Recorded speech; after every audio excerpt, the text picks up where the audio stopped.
안녕하세요. 오늘 우연히 발견한 사진 하나 보세요. 이 손사인이 프리메이슨의 손사인이라고 누가 댓글을 달아주셨는데요. 제가 어렴풋이 그런 거는 알고 있었지만 그 나폴레옹도 그렇고 그다음에 칼 막스도 그렇고 혁명가잖아요. 그리고 이제 그 김일성 주석도 그렇게 행동을 했다는 거죠. 그러니까 어떤 사회 혁명을 일으켜서 그것을 성공한 사람들이 대부분 이런 사인을 하나 보죠. 근데 재미있는 건 제가 재밌어하는 거는 그게 아니라요. 맨 처음에 김정은이 나타났을 때 자기 할아버지 같이 비슷하게 보이도록 굉장히 살을 찌웠다고 그런 얘기를 들었거든요. 그런데 되게 비슷하죠. 이 사진에서 보면. 근데 제가 볼 때는 김정은의 나이가 30대란 말이죠. 아무리 많아봐야 35 정도라 그러는데 그런데 지금 푸틴은 나이가 66세가 넘은 걸로 알고 있는데, 그러니까 거의 2배나 된단 말이죠, 나이가. 근데 푸틴은 굉장히 운동을 좋아해서 일본의 유도라든가 이런 거 선수급이라고 그러잖아요. 그러니까 자기 몸 관리를 굉장히 철저히 하는 사람이 푸틴이란 말이죠. 그런 거에 비해서 그 2분의 1 나이밖에 안 되는 현재 김정은의 건강을 위해서도 주변 사람들이 몸을 좀 마르게 해야죠. 건강해지죠. 그리고 그 머슬 운동 있죠. 그 근육 만들기 운동을 반드시 해야 된다고 봅니다. 그것은 사실은 김정은이라는 인물이 굉장히 좋고 찬양하고 싶다 이런 뜻이 아니라, 저는 그냥 상식적으로 봤을 때 지금의 그 평화적인 구도를 유지하는 것은 그나마 김정은이 그 북한 주민을 잘 심성적으로 감성적으로 이끌고 나갈 수 있는 인물이기 때문에 큰 변혁보다는 한반도 문제는 갑자기 그 변화가 된다는 것은 곧 또 전쟁 위협이 더 쌓이기 때문에 저로서는 그거는 위험하다고 생각합니다. 그래서 아무튼 그랬고요. 김정은의 건강을 위해서라도 주변 사람들은 좀 건강을 위해서 챙겨줘야 되고, 그리고 운동을 반드시 시켜야 된다고 봅니다. 운동보다 좋은 그 건강 유지법은 없기 때문이죠. 근데 이제 이번에 그 북러 정상회담을 글쎄 하게 된 동기 같은 거는 뭘까? 그렇게도 볼 수 있는데, 저는 객관적으로 봐서는 푸틴이 굉장히 합리적인 사람이란 말이죠.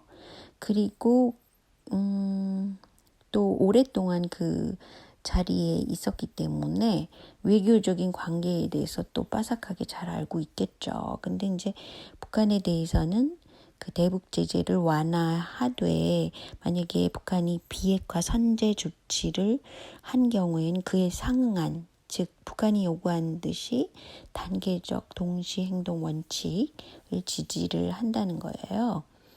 근데 사실은 지금 이 단계적 동시 행동 원칙 지지를 하지 않더라도 다른 방도는 없다고 저는 생각해요. 갑자기 그렇게 한두 개가 아니라 거의 20개나 된다고 그러잖아요. 그런 것 이외에도 또 요구하고 있잖아요. 대량 살상 무기라든지 리비아 건을 그대로 볼턴은 요구를 하고 있는데, 그 경우 그 리비아에서 전쟁이 났었단 말이죠. 지금 가령 예를 들어서 트럼프와의 협상이 잘 안 되는 경우에 미국에서 민주당이 만약에 차기 정권을 쥐게 된다, 그러면 전쟁이 날 가능성이 또 더 많아지는 거죠. 그렇기 때문에 북한으로서는 트럼프와 협상을 잘 성공적으로 하되, 왜냐하면 김정은은 스위스에서 공부를 했을 뿐 아니라 굉장히 미국 농부도 좋아하고 미국 음악도 좋아하고 뭐 굉장히 미국을 좋아해요. 문화적으로. 겉보기로는 일반 주민들은 그런 걸 모르겠지만 김정은이라는 사람 자체를 놓고 봤을 때는 굉장히 서구 지향적인 사람입니다.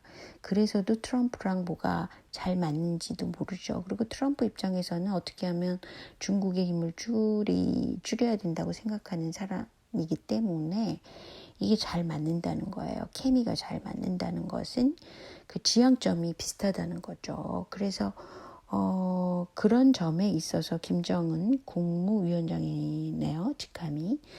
의 건강을 잘 주변에서 뭐 가족 간에서는 그런 얘기를 잘 할 수도 있잖아요. 그래서 잘 지켜줘야 되고 트럼프와의 협상을 성공리에 잘 했으면 좋겠더라고요. 근데 트럼프 입장에서는 지금 그 전 세계적인 그 문재인 핵무기 감축 협상에서 오히려 그것을 협상력을 더 가질 때 트럼프한테 더 좋지 않을까 그런 생각도 하게 됩니다. 그래서 어쨌든 북한이 비핵화를 하겠다라고 만약에 확실히 얘기를 했다 하더라도 그 동시 행동 원칙밖에 없는 거죠. 그 많은 거를 어떻게 한꺼번에 확 가져가는 것도 그렇고 뭐 그걸 믿어 말어 뭐 이런 문제가 서로 의심하는 관계가 있기 때문에 아무래도 상황적으로 보면 단계 행동의 원칙. 그래서 이 푸틴 대통령이 여러 가지 점에서 굉장히 합리적인 사람이구나라는 것을 느끼게 됩니다. 그래서 이번에 협상을 해서 뭔가를 뭐 경제적인 그런 해법을 택한다면 좋겠지만 뭐 그렇게 되지 않더라도 트럼프는 지금 자신의 재선을 위해서 이 대북관계 해결력을 하나의 카드로 써먹고 있기 때문에 그 진짜 뭔가 이루어진다 그러면 올해 말 정도 그 정도의 그런 게 이루어지지 않을까라고 나름대로 저는 생각하게 됩니다. 그런데 이제 그 사이에 일본의 해상력이 지금도 굉장히 강하지만 그것을 더 그 용인할 가능성이 굉장히 많은 것이 트럼프죠. 왜냐하면 워낙 그 비즈니스맨이기 때문에 플러스 되는 점과 마이너스 점 되는 그 계산력에 굉장히 그 치중을 하는 사람이죠. 그래서 플러스 요인이 적다. 그러면 협상을 중도에서 그만둘 수도 있다는 계산도 나오는 거죠. 근데 워낙 그 문재인 대통령이 뭐 이번에 그 군비 수입 결정도 굉장히 많이 액수를 했기 때문에 그런 면에서 트럼프도 어떻게 그 남북이 알아서 좀 해결해라. 그렇게 실리적인 시각으로 나올 수도 있다는 것이죠. 그래서 어쨌든 제가 말하고 싶은 건 사실은요. 제 페이스북에 그 많은 분들이 그 진보긴 진보지만 그 자국 문제는 자국이 해결하자 이런 쪽으로 생각하시는 분들이 꽤 많아요. 제 페이스북에 그 친구분들이. 그런데 그분들이 항상 저는 사실은 미군을 그걸 뭐라 그러죠? 미군 철수를 해라. 그분들은 다 그렇게 많이 생각하고 계시더라고요. 그런데 저는 미군 철수는 굉장히 위험한 일이다라고 생각하는 사람입니다. 일단은 북한은 이제 재래식 무기가 있긴 있죠. 뭐 장사포라는 거 말이죠. 서울을 겨냥하고 있는 그 장사포라는 것이 있고 현재 근데 이제 핵무기를 개발하게 된 것이 단순히 그 미국과의 싸움에서 이겨야 된다는 것뿐 아니라 미국과의 협상력을 늘리겠다. 뭐 이 정도가 북한의 입장이라고 저는 생각합니다. 그리고 사실 그럴 가능성이 굉장히 많죠. 그리고 또 재래식 무기를 아무리 많이 개발해봤자 지금은 상대가 안 되는 거죠. 북한 같이 작고 진짜 경제력이 없는 그런 입장에서는. 그래서 이제 핵무기가 오히려 재래무기를 개발하는 것보다 훨씬 그 비용이 적게 들기 때문에 또 핵무기를 개발했을 거라고 생각하고 있습니다.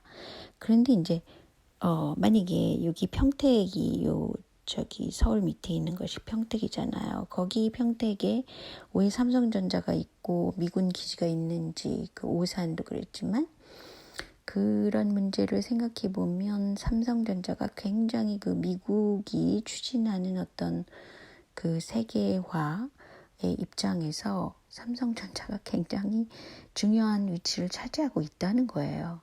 그런 현실을 보면 알 수 있고요. 근데 이제 거기서 미군 철수를 해라. 그럼 만약에 했다 그래봐요.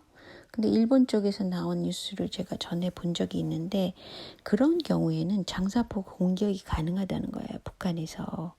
그렇게 되면 싸움이 진짜 전쟁이 날 수 있는 거죠. 그리고 만약에 미군 기지를 철수하게 되지 않는 경우에가 오히려 더 안전할 수 있을 가능성이 더 높다는 거죠.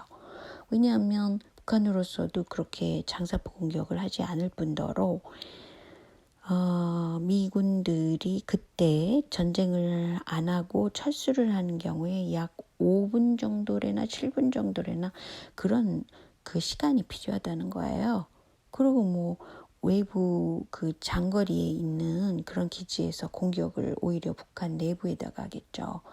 그거는 그 문제를 떠나서 이렇게 미군의 희생을 막기 위해서 하는 조치에 만약에 시간이 8분이나 7분이 걸린다 그래봐요. 근데 그 7분이라는 시간을 위해서 미군 기지를 거기다가 둬야 된다는 그런 논리를 펼치는 걸 제가 본 적이 있거든요. 근데 굉장히 타당성이 높다고 생각합니다. 그래서 만약에 미군 기지가 없다고 그러면 오히려 전쟁의 위험 가능성이 있다고 생각하는 거죠. 글쎄 제가 식견이 이 문제에 관해서는 짧은 사람으로서 이렇게 얘기를 해도 될지 모르는데 저는 막연하게 미군 기지를 철수를 하게 되면 한반도가 자국이라고 그래야 되나요? 남북이 서로 손을 잡고 뭔가를 할 수 있다고 생각하는 것은 오히려 위험하지 않나 그렇게 생각이 듭니다. 왜냐하면 태평양을 그런 지역을 놓고 볼 때 일본의 군사력이 굉장히 강성해지잖아요. 그렇게 되게 되면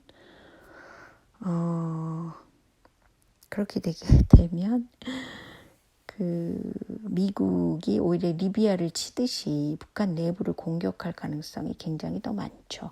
만약에 미군이 한국에 없다면. 그리고 한국은 이미 경제 순위가 높기 때문에 그만큼 경제 순위가 높다는 거는 투자자들이 이익을 굉장히 많이 보고 있다는 거예요. 투자할 만한 그런 곳이기 때문에. 근데 이제 그게 굉장히 숏텀으로 현금으로 빼서 변화시켜서 가지고 나갈 그런 것이 주식시장으로서 굉장히 완전히 외국에 오픈된 것과 다름없기 때문에도 투자자들로서는 아무튼 한국이라는 곳이 굉장히 만만하게 보인다는 거죠. 그런 의미에서 북한에 핵무기가 있을 때는 오히려 투자자들이 그대로 있었어요. 나가지를 않고 더 안전하다고 생각해서 그런 관계를 조금 더 긴 안목에서 그리고 다각적인 안목에서 생각해 볼 필요가 있다고 생각합니다. 제가 이제 저한테 그렇게 질문을 하시는 분이 있어요. 왜 미군 철수를 오히려 반대하느냐. 그러면 그 얘기를 장하게 해야 되니까 제가 이렇게 할 수 없이 동영상으로 만들어서 그분들한테 전해드리기로 약속했었거든요. 그래서 오늘은 짧게 그 얘기를 했습니다. 안녕히 계세요.